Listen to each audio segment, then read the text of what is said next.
Good morning बच्चों। आज हम स्टार्ट करेंगे आपका माता का अंचल। पीडीएफ आपको भेज दी गई थी, आपने इसकी रीडिंग लगाई होगी। मेरे ख्याल से कोई आपको प्रॉब्लम नहीं आएगी, फिर भी एक बार मैं आपको इसे रीड करवाती थी। माता का अंचल, इसके लेखक हैं शिव पूजन सहाय। इस कहानी में लेखक ने बताया है कि माता और पिता दोनों से ही एक संतान बच्चे अपने उनसे बहुत ही टच में होते हैं, लेकिन अपनी माँ से जब बच्चा किसी बड़ी मुसीबत में आता है या उसे छोटे बच्चे को भी कभी कोई चोट लगती है या कुछ भी होता है तो वह अपनी माँ से ज़्यादा सुरक्षित महसूस करता है खुद को। यही बात इसमें है कि लेखक अपने बचपन की बात बता रहा है कि वह बचपन में वह अपने पिता के साथ बहुत ही ज़्यादा क्लोज़ थे, लेकिन जब एक दिन उन्हें लड़ाई किसी पाँव में कहीं चोट लगी तो उन्होंने अपनी माँ के आंचल में ही अपने आप को सुरक्षित समझा। स्टार्ट करते हैं। जहाँ लड़कों का संग तहाँ बाजे मृदंग, जहाँ बुड्ढों का संग तहाँ खर्चे का तंग। जहाँ लड़कों का संग यानी कि जहाँ बच्चे वगैरह इकट्ठे होते हैं वहाँ पे खेल ही खेल होता है। मृदंग यानी एक पुराना वाद्य यंत्र होता है जिसे मृदंग नाम दिया गया है, क्योंकि मृदंग वहाँ बाजे, मृदंग वहाँ मृदंग बजता है, तब वहाँ पर खेल कूद तमाशे बस यही होता है। और जहाँ बुड्ढों का संग और जहाँ बड़े बूढ़े बैठते हैं वहाँ खर्चे का तंग, वहाँ सिर्फ खर्चे की ही बातें होती हैं। घर का खर्चा, खर्चे पानी की, और किसको क्या देना है, कहाँ से देना है, क्यों देना है, मतलब यही बातें होती हैं। हमारे पिता तड़के मतलब सुबह जल्दी उठना, ब्रह्म मुहूर्त में निबट नहाकर पूजा करने बैठ जाते थे। हम बचपन से ही उनके अंग लग गए थे। अंग लगना यानी कि बहुत क्लोज़ होना, उनके बहुत क्लोज़ में थे। माता से केवल दूध पीने तक का ही नाता था, इसलिए पिता के साथ ही हम भी बाहर की बैठक में ही सोया करते थे। माता से केवल दूध पीने का रिश्ता था, यानी कि केवल माता के पास तो वो किस लिए आते थे, दूध पीने के लिए आते थे। पिता के साथ ही वो बाहर बैठक में सोया करते थे। यानी कि पहले के ज़माने में क्या होता था कि या तो इसे सेफ्टी के तौर पे माना जाए कि बाहर बैठक में जेंट्स सोया करते थे और अंदर स्त्रियां सोया करती थी। वह अपने साथ ही हमें भी उठाते, साथ ही नहला धुलाकर पूजा पर बिठा लेते। अब हम बभूत का तिलक लगा देने के लिए उनको दिक करने लगते थे। हम बभूत होता है जो दीपक वगैरह जलाते हैं, अगरबत्ती वगैरह जलाते हैं, या कभी कोई जोत वगैरह लेते हैं, हम भी घरों में लेते ही हैं। तो उसका जो राख होती है, उसकी जो वानी होती है, उसका तिलक, उसे भभूत कहते हैं। उसे लगाने की जिद करने लगते थे, कुछ हंसकर, कुछ झुंझलाकर, कुछ डांटकर। वह हमारे चौड़े लिलार यानी ललाट पे त्रिपुंड कर देते थे। त्रिपुंड यानी कि 3 सीधी रेखाएं और उसके ऊपर तिलक, इस तरह का तिलक होता था, उसे त्रिपुंड कहते हैं। त्रिपुंड लगा देते थे। हमारे लिलार में बभूत खूब खुलती थी मतलब खूब जचती थी। सिर में लंबी लंबी जटाएं थी। बभूत रमाने से हम खासे बम्बोला बन जाते थे। पिताजी हमें बड़े प्यार से भोलानाथ कहकर पुकारते, और असल में हमारा नाम ताड़केश्वर नाथ था। हम भी उनको बाबूजी कहकर पुकारा करते और माता को मैया। जब बाबूजी रामायण का पाठ करते तब हम उनकी बगल में बैठे बैठे आईने में अपना मुंह निहारा करते थे। जब वह हमारी ओर देखती तब हम कुछ लजाकर और मुस्कुराकर आईना नीचे रख देते थे, तब वह भी मुस्कुरा पड़ते थे। पूजा पाठ कर चुकने के बाद वह राम नाम लिखने लगते थे। अपनी बही में राम नामा बही पर 1000 राम नाम लिखकर उसे पाठ करने की पौथी के साथ बांध कर रख देते थे। अपनी एक बही बना देते थे और उस पर एक राम नाम लिखा करते थे और अपने साथ ही उसे रखते थे। 500 बार कागज़ के छोटे टुकड़ों पर राम नाम लिखकर आटे की गोलियों में लपेटते, उन गोलियों को लेकर गंगा जी की ओर चल पड़ते थे। उस समय भी हम उनके कंधे पर विराजमान रहते थे। 500 बार कागज़ के छोटे टुकड़े क्या करते थे कि पहले के लोग क्या किया करते थे, जो बड़े बूढ़े होते थे, वो कागज़ के छोटे छोटे टुकड़ों पर राम लिखकर और उन्हें आटे की गोलियों में लपेट लेते थे और उन गोलियों को गंगा जी में या किसी भी नदी में डालते थे मछलियों के लिए। वो मछलियों का खाना होता था। और उस समय क्या करते थे, लेखक के पिता भी ऐसा ही करते थे, और लेखक के पिता को उस समय उन्हें लेकर जाते थे और उन्हें कंधे पर बिठाकर लेकर जाते थे। जब वे गंगा में एक एक आटे की गोलियां फेंककर मछलियों को खिलाने लगते, तब भी उनके कंधे पर ही बैठे बैठे हंसा करते थे। जब वह मछलियों को चारा देकर घर की ओर लौटते तब बीच रास्ते में झुके हुए पेड़ों की डाली पर हमें बिठाकर झूला झुलाते थे। इसका एक चित्र भी आपकी बुक में दिया हुआ है, आपने देखा होगा कि पेड़ों की डाली पर बिठाकर उनके पिता उन्हें झूला झुला रहे थे। कभी कभी बाबूजी हमसे कुश्ती भी लड़ते थे। वह शिथिल होकर हमारे बल को बढ़ावा देते थे। शिथिल होकर बल को बढ़ावा देते थे मतलब कि जानबूझकर वो हार जाते थे, हम उनको पछाड़ देते थे। वह उतान पड़ जाते, उतान मतलब वो ढीले पड़ जाते थे और हम उनकी छाती पर चढ़ जाते थे और तब उनकी लंबी लंबी मूछें उखाड़ने लगते। तब वह हंसते और हमारे हाथों को मूछों से छुड़ाकर उन्हें चूम लेते थे। फिर जब हमसे खट्टा मीठा चुम्मा मांगते तब हम बारी बारी अपना बायां और दाहिना गाल उनकी मुंह की ओर फेर देते थे। बाएं का खट्टा चुम्मा लेकर वह दाहिने का मीठा चुम्मा लेने लगते। तब वह अपनी दाढ़ी या मूछ हमारे कोमल गालों पर गड़ा देते थे। फिर झुंझला कर उनकी मूछ नोचने लगते थे और वह फिर बनावटी रोना लगते थे, यानी कि वो भी उन्हें तंग किया करते थे और बिल्कुल उनके साथ बच्चे बनकर उनके साथ खेला करते थे, बिल्कुल झूठ मूठ का रोना सब कुछ। और जब वो रोते थे तो वो हंसते थे और उन्हें बहुत अच्छा लगता था।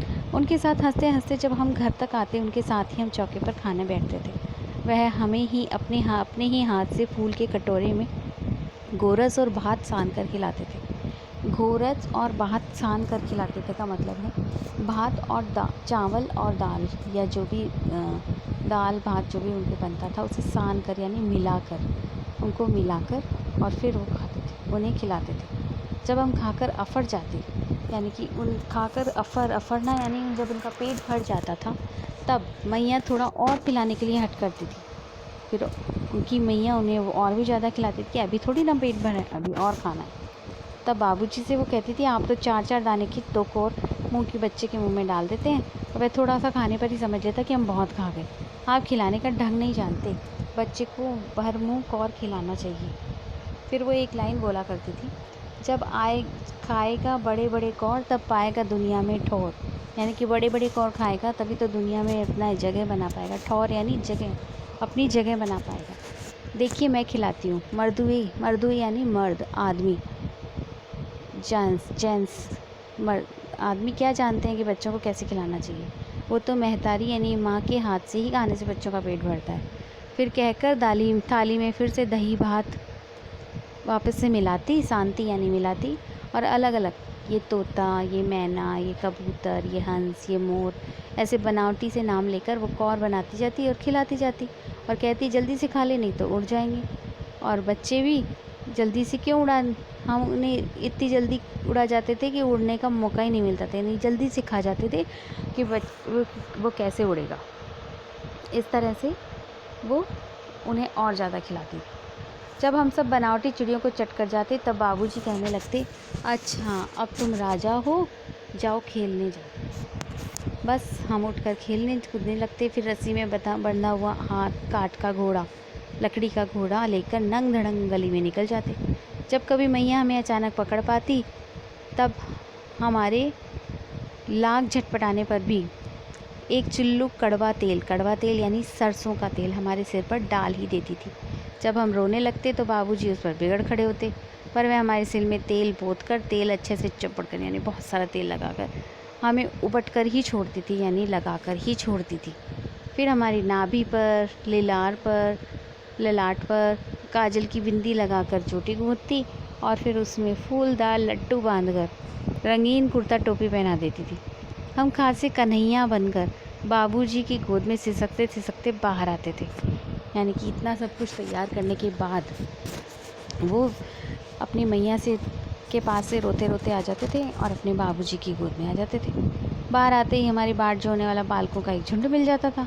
हम उन खेल के साथियों को देखते ही सिसकना भूल बाबूजी की गोद से उतर पड़ते और क्या करते थे, यानी कि अपने संगी साथियों को देखते ही वो बाबूजी की गोद से उतरकर और सीधा अपने दोस्तों के साथ खेलने चले जाते थे और फिर से अपने वही तमाशे करने लग जाते थे। तमाशे भी ऐसे वैसे नहीं, तरह तरह के नाटक। अब इसमें लेखक बता रहे हैं कि कैसे खेल खेलते थे। चबूतरे का एक कोना ही नाटक घर बनता था। बाबूजी जिस छोटी चौकी पर बैठकर नहाते थे वही रंगमंच बनती, यानी कि चौकी को तो वो रंगमंच बना लेते थे। उस पर सरकंडे के खंभों का कागज का चंदुआ तान कर, सरकंडे के खंभों पर कागज का चंदुआ तान कर मिठाइयों की दुकान लग जाती। चंदुआ यानी होता है, देखिए आपके नीचे लिखा हुआ है, शामियाना, छोटा सा शामियाना, यानी कंडे यानी छोटी छोटी लकड़ियाँ लेके 4 लकड़ियाँ चारों तरफ लगाई, उसके ऊपर एक कागज़ का वो लगा दिया, उसको कागज़ के छेद बना के उसमें लकड़ियों में डाल दिए और एक छाया सी बनाकर, शामियाना सा बनाकर, छतरी सी बनाकर उससे वहाँ पे मिठाइयों की दुकान लगा लेते थे। अब उसमें चिलम के खोंचे पर, चिलम का खोंचा होता है, कपड़े के थालों में ठेले के लड्डू, पोतों की पूरी यानी ठेले, मिट्टी के जो ठेले होते हैं उनको, ढेले होते हैं उनको लड्डू बना देते थे। पत्ते तोड़ के लाते थे, उनकी पूरी बनाते थे, कचौरियाँ बनाते थे। और गीली मिट्टी की जलेबियाँ, गीली मिट्टी से जलेबियाँ बनाते थे। फूटे घड़ों के टुकड़ों के बताशे, घड़े के टुकड़ों को वो बताशे बनाते थे। इस तरह से वो मिठाइयाँ सजाई जाती। टीकड़ों के बटखरे और जस्ते के छोटे छोटे टुकड़ों के पैसे बनते। हम ही लोग खरीदार, हम ही लोग दुकानदार, यानी कि खेल ही खेल में वो आधे लोग खरीदार बन जाते थे और एक जना दुकानदार बन जाता था। बाबूजी भी 2-4 कोरक पुड़िये पैसे खरीद लेते थे और उसमें उनके बाबूजी भी शामिल हो जाते थे। थोड़ी देर में मिठाई की दुकान बढ़ाकर हम लोग घरंदा बनाते थे। अब मिठाई की दुकान का खेल ख़त्म करके फिर वो घर बनाते थे। धूल की मेड़, दीवार बनती और तिनकों का छप्पर, दातुन के खम्भे, दिया सिलाई की पेटियों के किवाड़ और घड़े के मुहड़े की चूल्हा चक्की।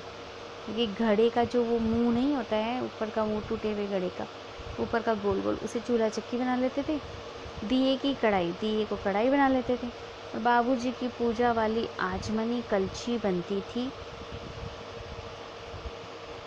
पूजा वाली आचमनी, पूजा करते हैं उस वक्त आचमनी होती है, एक लंबी सी लकड़ी टाइप, लकड़ी तो नहीं कहेंगे लेकिन पूजा वाली आचमनी होती है, लोहे का एक लंबा सा वो होता है जिससे वो जब हम जोत वगैरह पुराने लोग लेते थे तो उससे वो पकड़कर उसे इधर उधर करती, या दिया, कभी दिए की बत्ती अंदर जाने लगती तो उसे ठीक करते थे, उसे वो कलछी बनाते थे। पानी के घी, धूल के पिसान और बालू की चीनी से हम लोग ज्योनार तैयार करते थे। ज्योनार यानी जीवन, खाने के लिए जैसे लोगों को बुलाया जाता है, मेहमानों को, उस वक्त जो खाना तैयार होता है उसे ज्योनार कहा जाता है। तो वो ज्योनार वो तैयार करते थे।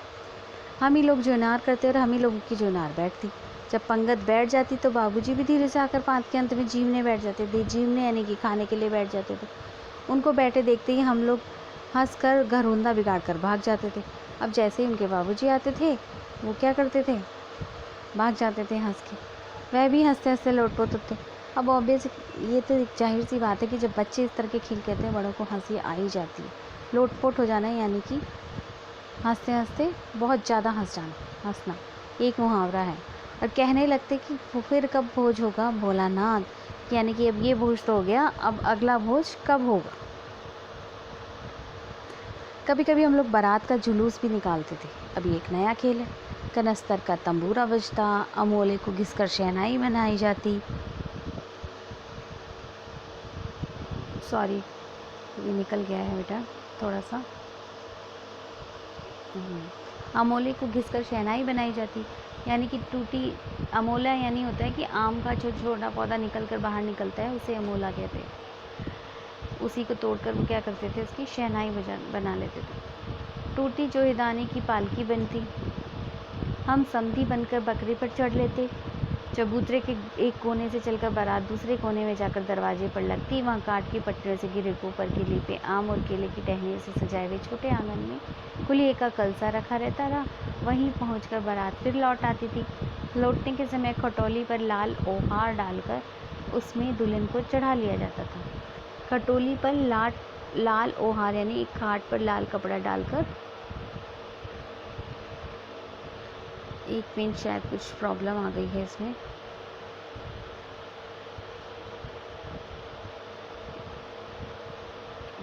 हाँ, तो लाल ओहार यानी लाल कपड़ा डालकर उसमें दुल्हन को चढ़ा लिया जाता था।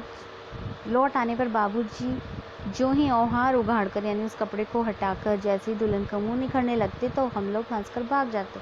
लेखक और उसके दोस्त हंसकर भाग जाते थे। फिर थोड़ी देर बाद लड़कों की मंडली जुट जाती, इकट्ठा होते ही राय जमती थी कि खेती की जाए।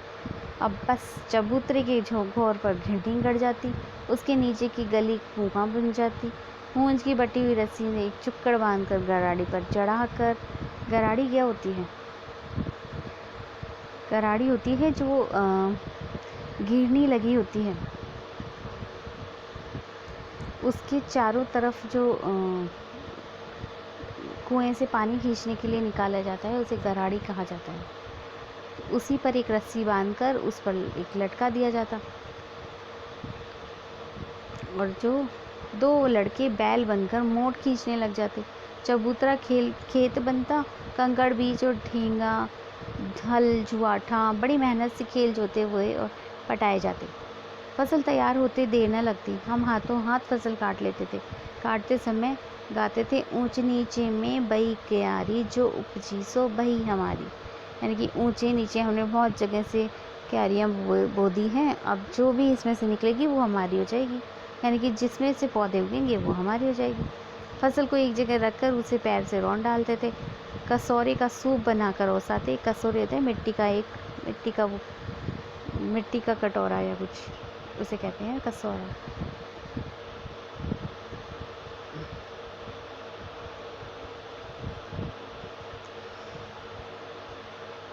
उसे कहते हैं कसौरा। कसौरे का सूप बनाकर ओसाते और मिट्टी की दिए की तराजू पर तोलकर राशि तैयार कर देते थे। इसी बीच बाबूजी आकर पूछते, इस साल की खेती कैसी रही भोलानाथ?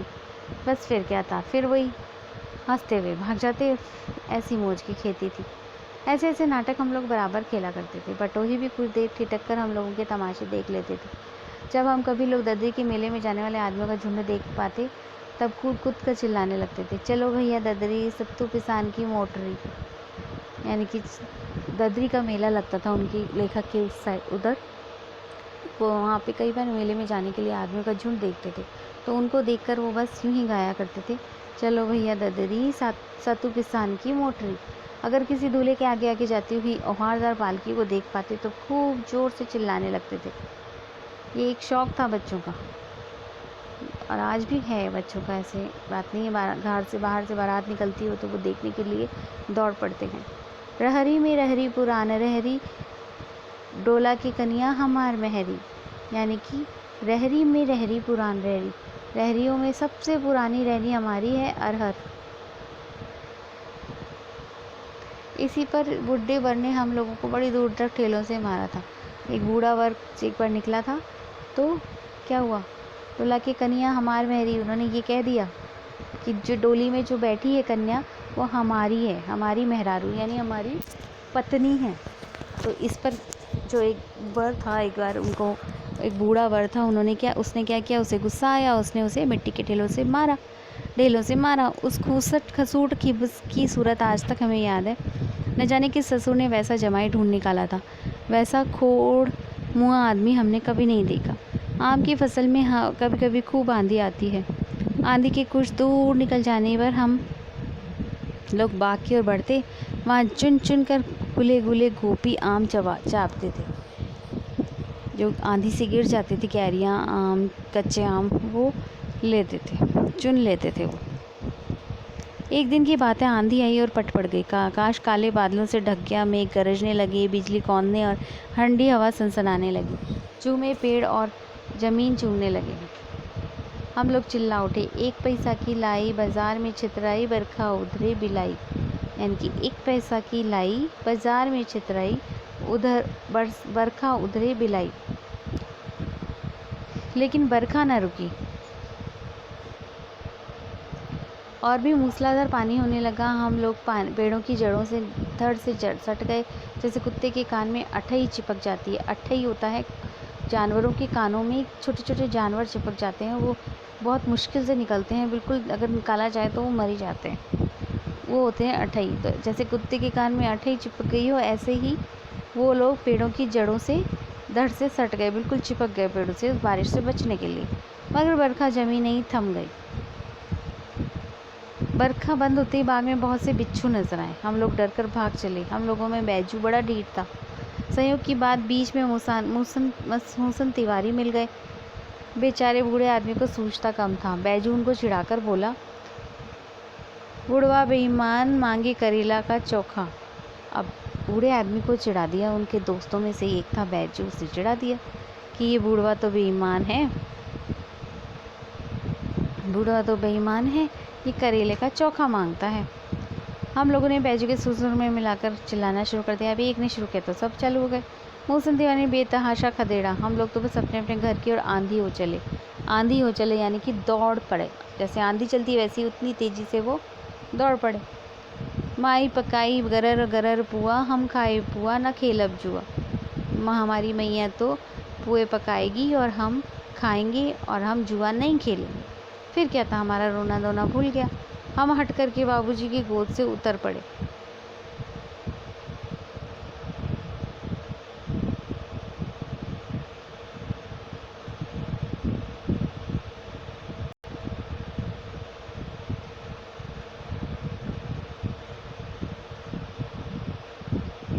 फिर क्या था, हमारा रोना धोना भूल गया। हम हट करके बाबूजी की गोद से उतर गए और लड़कों की मंडली में मिलकर लगे वही तानसुर अलापने।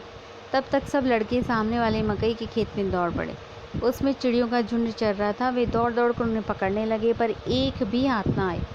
हम खेत से अलग ही खड़े होकर गा रहे थे, राम जी की चिड़िया, राम जी का खेत, खा लो चिड़िया भर भर पेट। यानी कि राम जी की तो चिड़िया है और भगवान राम जी की क्या है, खेत है, इसलिए तुम पेट भर के खा लो चिड़ैया, तुम पेट भर के खा लो, कोई डर नहीं है। हमसे कुछ दूर बाबूजी और हमारे गांव के कई आदमी खड़े होकर तमाशा देख रहे थे और यही कहकर हंस रहे थे कि चिड़िया की जान जाए लड़कों का खिलौना, कि चिड़िया की तो जान जा रही है और लड़कों का तो खिलौना हो रहा है, खेल हो रहा है। सचमुच लड़के और बंदर पराई पीर नहीं समझते, यानी दूसरों का दुख नहीं समझ पाते। एक टीले पर जाकर हम चूहों के बिल में पानी उलीचने लगे, यानी चूहे के बिल में पानी डालने लगे। नीचे से ऊपर पानी फेंकना था। हम सब थक गए। तब तक गणेश जी के चूहे की रक्षा के लिए शिव जी का सांप निकल आया। रोते रोते चिल्लाते हम लोग बेतहाशा भाग चले। कोई औंधा गिरा, कोई अंटाचट, किसी का सिर फूटा, किसी के दांत टूटे, सभी गिरते पड़ते भागे। हमारी सारी देर लहूलुहान हो गई। पैरों के तलवे कांटों से छलनी हो गई। यानी कि वो बेतहाशा भागेंगे, सांप निकल आया तो ऑब्वियस है कि कोई गिरेगा, क्या होगा। तो ऐसा ही लेखक के साथ हुआ। हम सब एक सुर से दौड़े आए, घर में घुस गए। उस समय बाबूजी की बैठक के ओसारे में बैठकर हुक्का गुड़गुड़ा रहे थे। ओसारे में बैठकर यानी बैठक के ओसारा होता है, बैठक में एक बरामदा जिसे कहते हैं, ओसारा कहते हैं बरामदे को। बैठक के बरामदे में बैठकर हुक्का पी रहे थे। उन्होंने हमें बहुत पुकारा, पर अनसुनी करके हम मैया के पास ही चले गए, जाकर उसकी गोद में शरण ली। अब देखिए, डर गए थे बच्चे। लेखक उस समय बालक ही थे। वो उस वक्त उस सांप को देखकर बहुत बुरी तरह से डर गए थे। और दूसरा, उनके साथी जब से भाग रहे थे तो किसी की लग रही थी, तो ऑब्वियस से किसी के खून भी निकल रहा होगा, उसको देखकर भी वो और ज़्यादा डर गए। और डरते हुए जब वो घर में घुसे तो बाबूजी वहाँ बैठे थे बरामदे में। उन्होंने उसे बुलाया भी सही, लेकिन उन्होंने अनसुना कर दिया और सीधा अपनी माँ के पास चले गए। इससे जाहिर होता है कि बच्चा जब डरता है तो अपनी माँ से ज़्यादा अपनी माँ के पास ज़्यादा जाना चाहता है। मैया चावल अमनियाँ कर रही थी, चावल साफ़ कर रही थी। हम उसी के आंचल में छिप गए। हमें डर से कांपते थे। फिर ज़ोर से रो पड़ी। माँ को तो डर लग गया कि आखिर हुआ क्या। सब काम छोड़कर बैठी, अधीर होकर हमारे भय का कारण पूछने लगी। कभी हमें अंग भर कर दबाती, कभी हमारे अंगों को अपने आंचल से पहुँचकर हमें चूम लेती। बड़े संकट में पड़ गई, बहुत मुश्किल में। उन लोगों ने समझ में नहीं आ रहा था कि बच्चे को हुआ क्या। झटपट हल्दी पीसकर हमारे घावों पर थोपी गई। अब देखा कि जरा से इतना लग गई, ये कहाँ गिर के आया है, क्या हुआ है। हम केवल धीमे सुर में सांस कर रहे थे। मैया के आंचल में लुढ़के चले जा रहे थे। सारा शरीर थर-थर काँप रहा था, रोंगटे खड़े हो रहे थे। हम आंखें खोलना चाहते थे पर वे खुलती न थी। हमारे कांपते होठों को मैया बार बार निहार कर रोती और हमें लाड से हमें अंग लगा लेती थी। इसी समय बाबूजी दौड़े आए। आकर हम झट हमें मैया की गोद से अपनी गोद में लेने लगे, पर हम मैया के आंचल की प्रेम और शांति की चंदोवी की छाया न छोड़ी। यानी कि बाबूजी उनके आए हुए उसको रोते देखकर भी मैं इसको ले लूं, लेकिन उन्होंने अपने माँ की आंचल को बिल्कुल भी नहीं छोड़ा। इसी से हमें ये सीखता है कि जब बच्चा चाहे कितना भी किसी के भी कितना क्लोज़ में हो, चाहे उसके अपने पिता के हो, अपने भाई बहन, अपने बुआ, किसी के भी क्लोज़ में हो, लेकिन माँ फिर भी माँ ही होती है। माँ के आँचल में जो उसको आकर शांति मिलती है वो कहीं भी नहीं मिलती। तो ये चैप्टर हमारा यहीं ख़त्म होता है। नेक्स्ट जब हम करेंगे तो हम क्वेश्चन आंसर करेंगे इसके नेक्स्ट पार्ट में। तब तक आप अपनी बुक से भी इसे पढ़िएगा ताकि आपको और भी अच्छे से समझ में आ सके। कल हम इसके क्वेश्चन आंसर करेंगे बुक के, और कुछ एक्स्ट्रा क्वेश्चंस भी हम करेंगे जो हमें हमारे एग्ज़ाम के लिए